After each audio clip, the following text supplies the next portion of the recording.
On our family trip, my husband sneered, "I booked rooms for me, my ex-girlfriend, and the kids, they're my real love." I smiled sweetly, said nothing, and walked away. Hours passed as I ignored every call. Then something he never expected happened, and it was only the beginning of my silence. "I booked rooms for me, Camille, and the kids." Eric's words hit me like ice water. "Not for you." I stood frozen in the marble lobby of the Grand Ocean View Resort, our luggage scattered around my feet like broken dreams. The tropical paradise I'd researched for months, the family vacation I'd planned down to every detail, suddenly felt like a cruel joke. The sound of crashing waves through the floor-to-ceiling windows seemed to mock the silence that followed his announcement. "What?" The word barely escaped my lips, a whisper lost in the resort's ambient music. Eric didn't even look at me. He was too busy checking his phone, that familiar cold indifference painted across his face. "You heard me, Jennifer. 3 rooms. Me, Camille, and 1 for the kids to share." Camille appeared from the gift shop like she'd been choreographing this moment. Her blonde hair cascaded perfectly over her shoulders, her designer sundress fitting her like it was painted on. She walked toward us with the confidence of someone who belonged, while I stood there feeling like an intruder in my own family vacation. "Eric, darling," she purred, sliding her manicured hand along his arm. "Did you tell her about the arrangements?" The lobby suddenly felt suffocating. Families chatted excitedly around us, children giggled as they ran toward the pool, couples held hands while checking in. Everyone looked like they belonged in this picture-perfect scene. Everyone except me. "Mom." Charity's small voice cut through the tension. At 8 years old, she was the youngest, still young enough to sense when something was wrong but not old enough to understand the adult games being played around her. "Where are we sleeping?" Chase, my 14-year-old, shifted uncomfortably beside his little sister. His eyes darted between his father and me, the weight of loyalty pressing down on his teenage shoulders. Jeffrey, at 16, had learned to retreat into his phone during these moments, but I caught him glancing up, watching.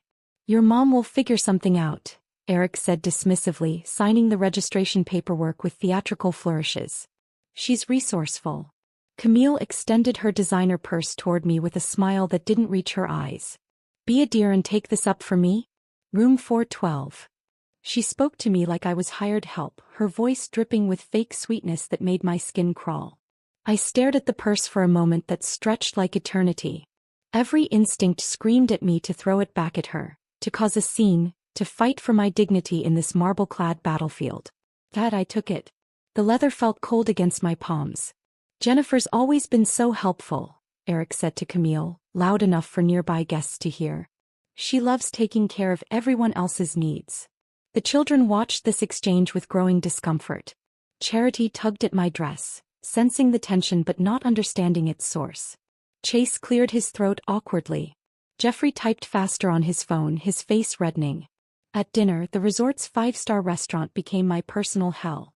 The maitre d' had seated us at a prime ocean view table, the kind I'd specifically requested months ago when booking this trip.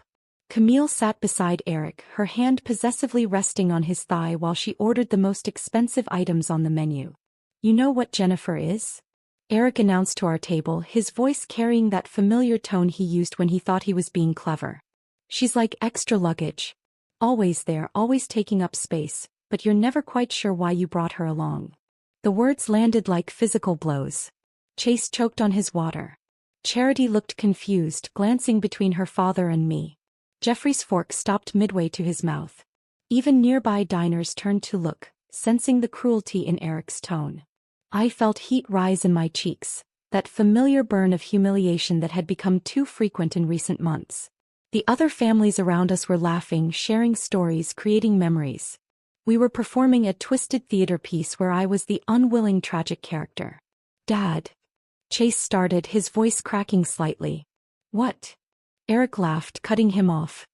"It's just a joke. Your mom knows I'm kidding." He looked at me expectantly, waiting for me to play along, to smile and laugh at my own degradation. I didn't smile. I didn't laugh. I didn't speak. Instead, I placed my napkin on the table with deliberate precision. I stood slowly, feeling every eye at the table follow my movement. The restaurant's ambient chatter seemed to fade as I pushed back my chair. "Where are you going?" Eric's voice carried a note of surprise. He wasn't used to me leaving without explanation, without permission. I looked at him for a long moment, memorizing his face, the way his eyebrows furrowed with confusion, the way Camille's hand tightened possessively on his arm. I looked at my children, their faces reflecting worry and embarrassment and something else. Maybe respect. Then I walked away. My phone started ringing before I even reached the lobby. Eric's name flashed on the screen again and again. I let it ring. In the elevator it rang. Walking down the hallway to my hastily booked room it rang. As I slid the key card and stepped into my sanctuary, it continued its desperate song. I powered it off. Alone in the quiet luxury of my ocean view suite, paid for with my own credit card, I opened my laptop. The familiar glow of the screen illuminated my face as I logged into our financial accounts. The ones Eric assumed he controlled, the ones he'd forgotten were actually in my name. As I scrolled through investment portfolios, business accounts, and property deeds, I realized something profound. Eric had just made the biggest mistake of his life. He'd pushed me too far, humiliated me too publicly, forgotten too completely who actually held the power in our relationship. My silence tonight wouldn't be weakness. It would be strategy. The laptop screen glowed in the darkness of my hotel room as I began dismantling 12 years of financial entanglement. My fingers moved across the keyboard with surgical precision, each keystroke calculated and deliberate. Eric had always bragged about being the breadwinner, the business mastermind, the financial genius of our household. What he'd conveniently forgotten was that I held the actual keys to the kingdom. I started with the investment portfolio. $73,000 in mutual funds, transferred to my personal account. The real estate holdings came next. Our vacation rental properties in Colorado, the ones Eric loved to mention at dinner parties as his investments, were actually titled under my name for tax purposes. I initiated the paperwork to convert them to my sole ownership. The business accounts proved more complex but not impossible. Eric's consulting firm, the source of his endless ego trips, operated under an LLC I'd established years ago. He'd been so focused on playing the big shot that he'd never bothered to examine the legal documents I'd prepared. Every signature, every filing, every crucial piece of paperwork had been handled by me while he schmoozed clients and took credit. My phone buzzed with another missed call from Eric. 27 attempts since dinner. I glanced at the screen and powered it off completely. At 11:47 p.m., I dialed my attorney's emergency line. Margaret Chin had been our family lawyer for years, but tonight she was solely mine. Jennifer? What's happening? It's nearly midnight. Margaret, I need to file for legal separation. Tonight. Can you start the paperwork? Her voice sharpened with professional focus. Tell me everything. I recounted the evening's humiliation, the calculated cruelty, the way Eric had paraded his affair partner like a trophy while reducing me to hired help. Margaret listened without interruption, occasionally taking notes. We'll need documentation of financial assets, evidence of emotional abuse, and a comprehensive separation agreement, she said. How quickly do you want to move? Immediately. I want him served before he realizes what's happening. Jennifer, this is a significant step. Are you certain? I looked around the hotel room I'd booked with my own credit card, thought about the purse I'd carried like a servant, remembered the laughter at my expense. I've never been more certain of anything in my life. Margaret's fingers clicked across her keyboard. I'll have preliminary documents ready by morning. We'll start with asset protection, then move to formal separation proceedings. While Margaret worked through the night, I continued my methodical financial restructuring. The joint credit cards were canceled one by one. The automatic payments Eric relied on for everything from his gym membership to his expensive car lease were redirected to accounts he couldn't access. By 3 a.m., I'd effectively frozen him out of the financial empire I'd built while he played pretend soup. Dawn crept through the hotel curtains as I packed my belongings. My phone, now equipped with a new number, remained blissfully silent. No desperate calls from Eric. No manipulative text messages. No attempts to gaslight me back into submission. The resort lobby buzzed with checkout activity. Families dragged rolling suitcases toward the entrance. Children complained about leaving paradise. Couples discussed their flights home. I positioned myself strategically near the front desk, close enough to observe but far enough to remain unnoticed. Eric appeared first, his hair disheveled, dark circles under his eyes. He looked like he'd spent the night pacing and calling. Camille followed, her previous confidence replaced by irritated confusion. The children trailed behind, their faces reflecting the tension they'd absorbed overnight. "Sir, I'm sorry, but your card has been declined," the desk clerk said, her voice professionally apologetic. Eric's face flushed crimson. "That's impossible. Try it again." The clerk swiped the card a second time, then a third. Each attempt produced the same result. "Declined. Insufficient funds. Perhaps you have another card?" she suggested gently. Camille stepped forward, her designer purse clutched defensively. "Use mine," she whispered, but her voice carried across the marble lobby. Eric's humiliation deepened as Camille's card also failed to cover the substantial resort bill. 3 rooms for 4 nights, plus meals, spa treatments and room service charges. I'd witnessed them accumulating. "There must be some mistake," Eric insisted, his voice rising. Other guests began to stare. "I'm a successful businessman. This is impossible." The desk clerk maintained her professional composure while security subtly positioned themselves nearby. "Sir, would you like to contact your bank?" I watched from my position near the gift shop as Eric fumbled with his phone, dialing frantically. His conversation with the bank was brief and clearly devastating. His face went ashen as he listened to explanations he couldn't comprehend. The children stood together, embarrassed by their father's public meltdown. Chase put a protective arm around Charity, while Jeffrey studied his shoes intently. "Mom paid the bill last night," I heard Jeffrey tell his siblings quietly. "I saw her at the desk." I had indeed paid the full bill, with my personal credit card, the one Eric had never bothered to learn existed. $23,000 for a family vacation that had cost me far more than money. As Eric continued his humiliating negotiation with hotel management, I wheeled my luggage toward the taxi stand. The morning sun felt warm on my face. The ocean breeze carried promises of freedom I hadn't felt in years. My new phone contained Margaret's message. Separation papers filed. Service scheduled for this afternoon at his office. I climbed into the taxi without looking back, leaving Eric to discover that the woman he'd treated as extra luggage had been carrying far more weight than he'd ever imagined. By the time he thought to look for me, Jennifer Morrison would no longer exist in his world. The silence I'd chosen the night before had become something far more powerful than words ever could be. 3 days after returning to my temporary apartment, I sat at my kitchen table with 3 blank envelopes and a heart heavy with love that had nowhere to go. The silence I'd maintained felt necessary, but my children deserved more than abandonment. They deserved to understand the mother who had disappeared from their lives. I started with Charity's letter first, my 8-year-old who still believed in fairy tales and happy endings. My handwriting trembled as I wrote about the morning she'd broken her arm falling from her bike. How I'd held her in the emergency room for 6 hours, singing "You Are My Sunshine," until the pain medication finally let her sleep. I reminded her of the purple cast we'd decorated together with butterfly stickers, how she'd insisted on wearing it like a badge of honor. Carefully, I slipped her old drawing into the envelope, the one she'd made for Mother's Day 2 years ago. Stick figures holding hands under a rainbow, with "Best ever" written in wobbly crayon letters. I'd kept it pressed between the pages of my Bible, one of dozens of treasures Eric had dismissed as clutter. Chase's letter required different words. At 14 he was caught between childhood and becoming a man, desperately seeking his father's approval while still needing his mother's guidance. I wrote about the night he'd failed his first algebra test, how we'd sat at this same kitchen table until 2 a.m., working through problems until mathematics finally clicked. I reminded him of his first football game, when he'd scored the winning touchdown and searched the bleachers until he found my face, needing that moment of shared triumph. Into his envelope went his 8th grade report card, the one I'd laminated because I was so proud of his straight A's. Eric had barely glanced at it, too busy with a client call to notice his son's academic breakthrough.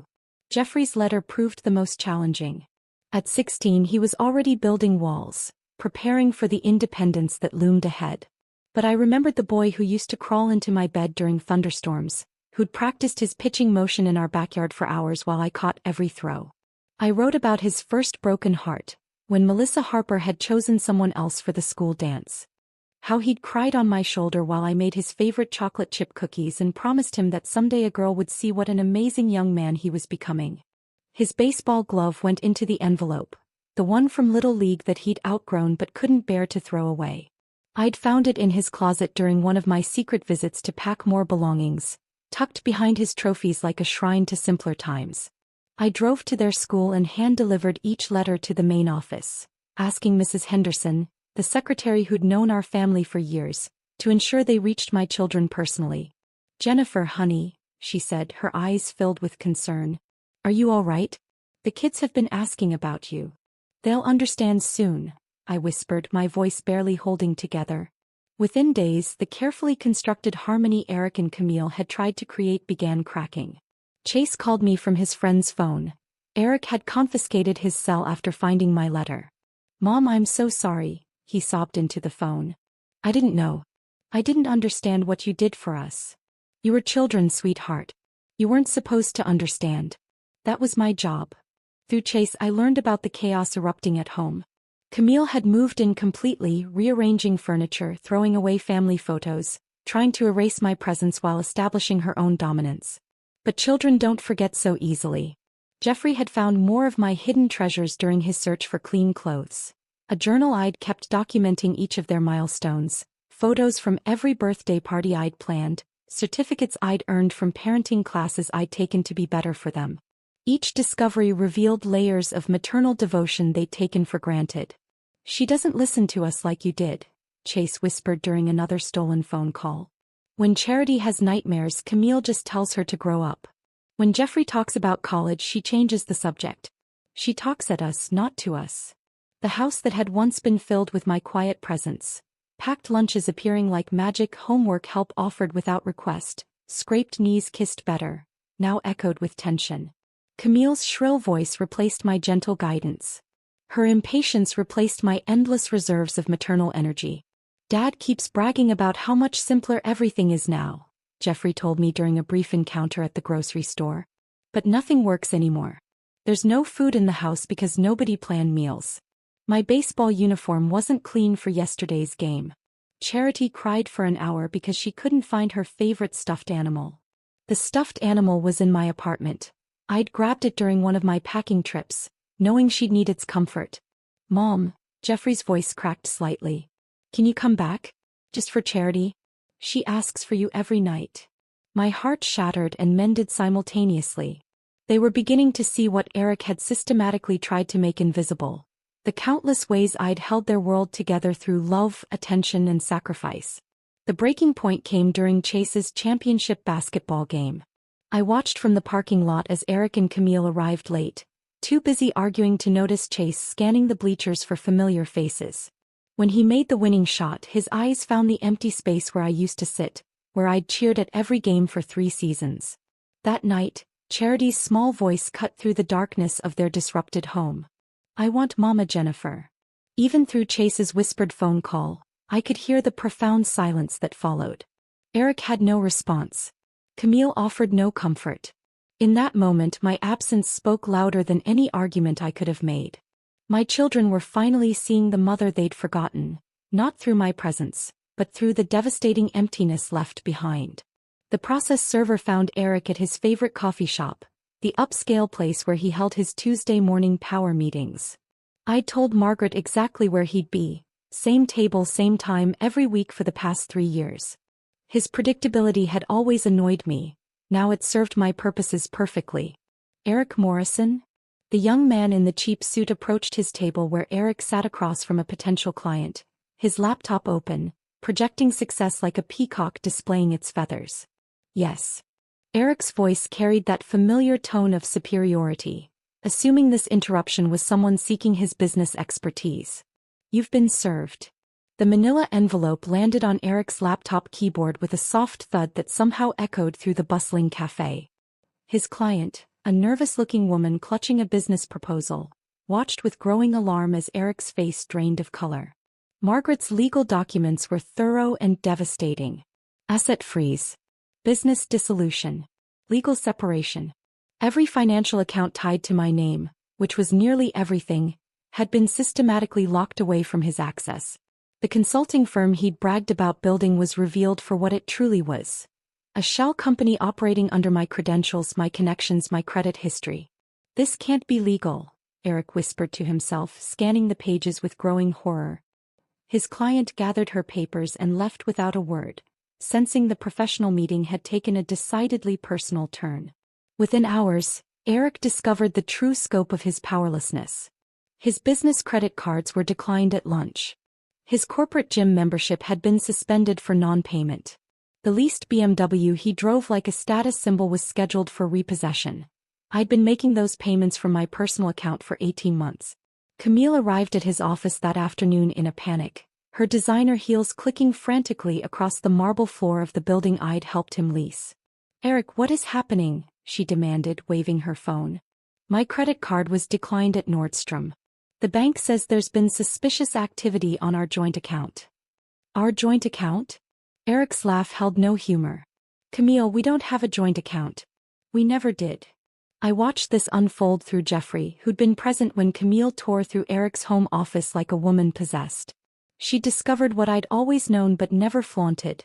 Every deed, every contract, every significant asset bore my name as the primary owner. Eric had been living in a house I'd purchased, driving cars I'd financed, running a business built on credit I'd established. "She made me look like an idiot," Eric raged to his brother over the phone, unaware that Jeffrey was listening from the hallway. "Everything I thought I owned, everything I built, it's all hers." But the financial devastation was only the beginning of Eric's unraveling. The children, emboldened by my letters and increasingly resentful of Camille's presence, began their own archaeological dig through family history. Chase found a box of photo albums in the basement, buried behind Christmas decorations that hadn't been touched since I'd disappeared. Every page told the same story. Me at his soccer games, me helping with science fair projects, me holding him in the hospital when he'd had his appendix removed at age 10. Eric appeared sporadically, usually in the background, often looking at his phone. "Look at this." Chase showed Jeffrey a picture from his 13th birthday party. I was kneeling beside him as he blew out candles, my face radiant with maternal pride. Eric stood apart, checking his watch, already eager to end the celebration.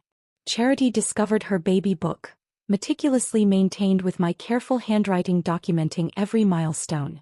First smile, first word, first steps, all recorded with the devotion of a mother who treasured each moment. Eric's contributions were sparse. A few signatures on school forms, birthday cards with generic messages. "Daddy never came to my dance recitals," Charity announced to Camille one evening, her 8-year-old honesty cutting through the adult pretenses. "But Mama Jennifer came to every single one. She even helped make my costumes." Camille's attempts to dismiss these revelations only highlighted her inadequacy.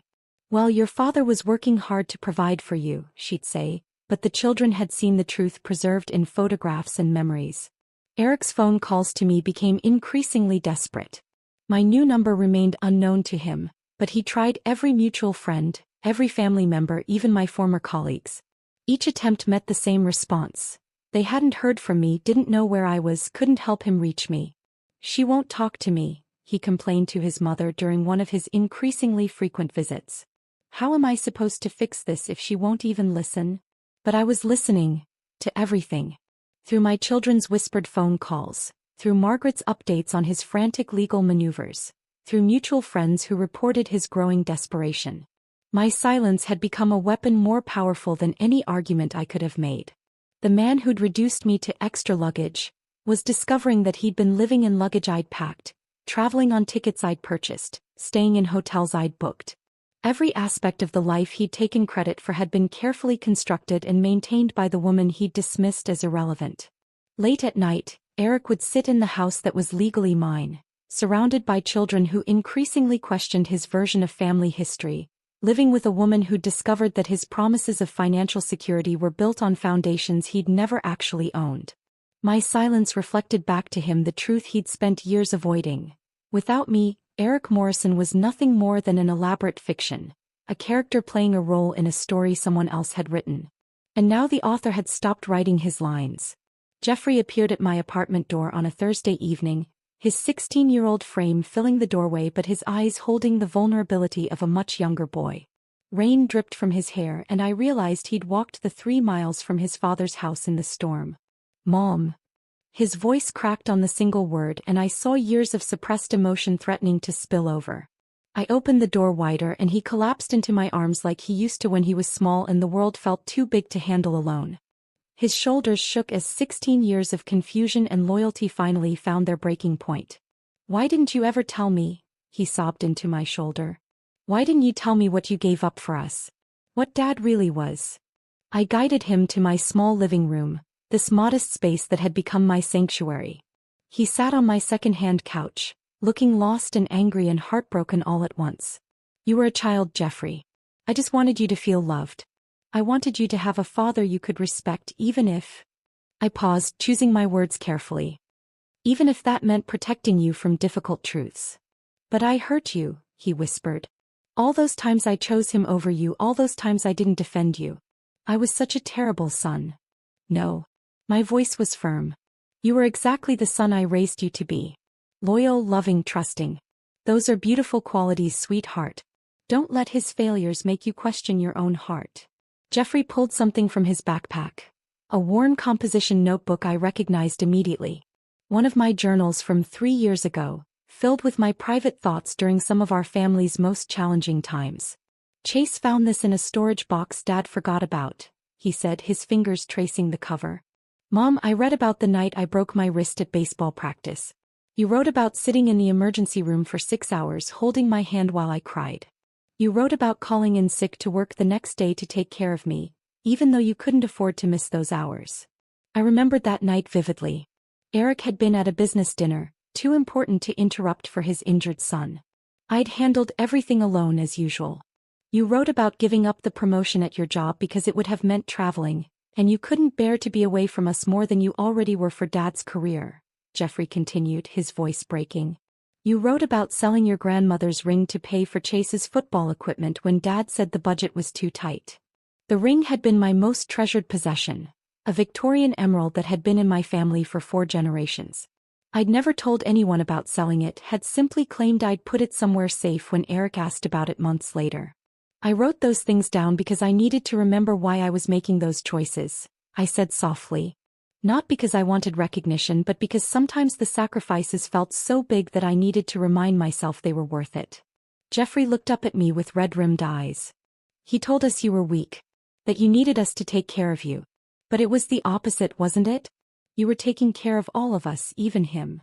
Before I could respond, my doorbell rang.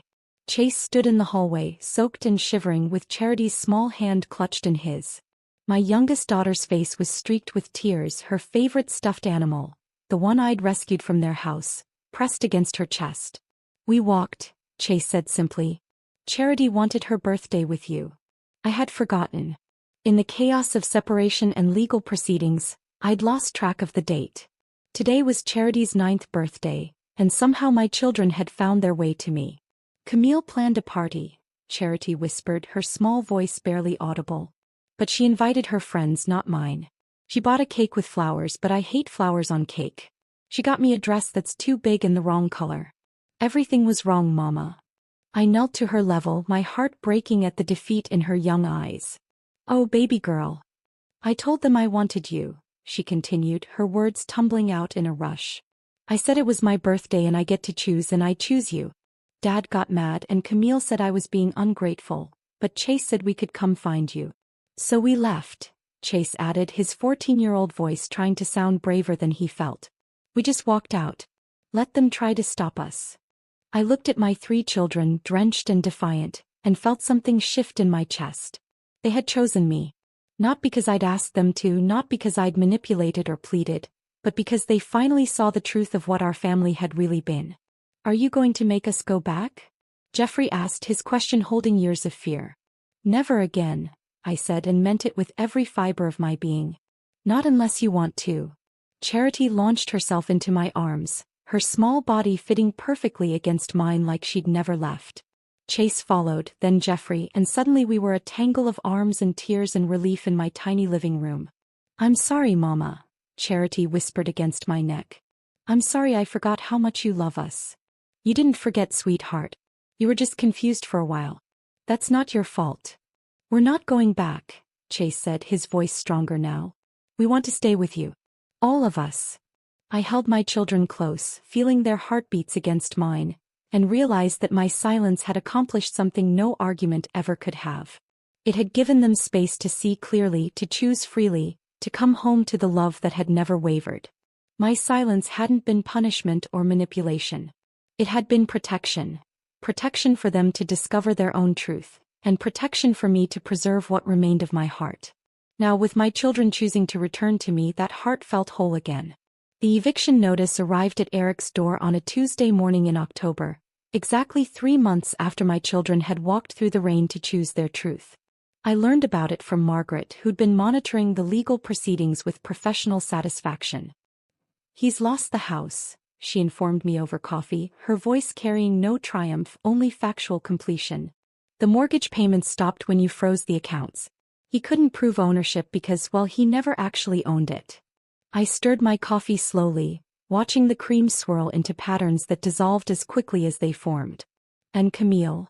Gone. Disappeared the moment his credit card started getting declined. Apparently, she'd been job hunting since the resort incident. Found herself a pharmaceutical sales manager in Phoenix. Left while Eric was at his brother's house begging for a loan. The house that had been our family home for 8 years now sat empty, its windows reflecting nothing but sky. Eric had been forced to move into a studio apartment across town, the kind of place college students rented when their parents stopped sending money. His BMW had been repossessed, replaced by a 10-year-old Honda with a dented bumper and a temperamental engine. Meanwhile, my children and I had created something entirely different. I'd purchased a small 3-bedroom ranch house in the next school district, close enough for the kids to maintain their friendships but far enough to establish our new beginning. It wasn't grand or impressive, just honest wood floors, clean white walls, and windows that let in morning light without pretense. "Mom, can we paint my room purple?" Charity had asked on our first day, her 9-year-old eyes bright with possibility. "Any color you want, sweetheart." We painted together that weekend, all 4 of us. Purple walls with silver stars that we applied one by one while music played from Jeffrey's phone. Chase accidentally got paint in his hair and we laughed until our stomachs hurt. Simple moments that felt revolutionary after years of walking on eggshells around Eric's moods. The boys shared the larger bedroom not because we couldn't afford better, but because they'd chosen to. "We've got catching up to do," Jeffrey had explained. 16 years of real conversations. I converted the garage into my home office, where I rebuilt my consulting practice using the business connections Eric had never realized were originally mine. Clients who'd respected my work but dealt with Eric because of his aggressive self-promotion now called me directly. My phone rang constantly with opportunities I'd forgotten existed. "Jennifer, we've been hoping you'd go independent," said David Chin, a former client who'd always made Eric nervous with his pointed questions. "Your husband's presentations were flashy, but we knew the real expertise came from you." 6 months passed before I composed Eric's final communication. It wasn't a letter exactly, but an accounting. A meticulous breakdown of every financial transaction I'd made on his behalf over 12 years of marriage. The document ran 37 pages, each entry carefully documented with dates, amounts, and purposes. $847,000 in mortgage payments for a house titled in my name. $124,000 in car payments for vehicles he'd driven like status symbols.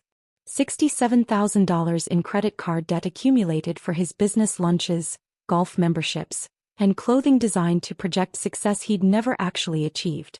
$43,000 in legal fees for business incorporations, patent applications, and contract negotiations he'd claimed as his victories. The numbers told a story Eric had never allowed himself to see. The story of a woman who'd sacrificed her own ambitions to build a platform for his ego, who'd worked tirelessly behind the scenes while he performed for audiences who were really applauding her efforts. But the financial accounting was only the beginning. I'd also included non-monetary contributions, 2,190 hours of unpaid administrative work for his consulting firm.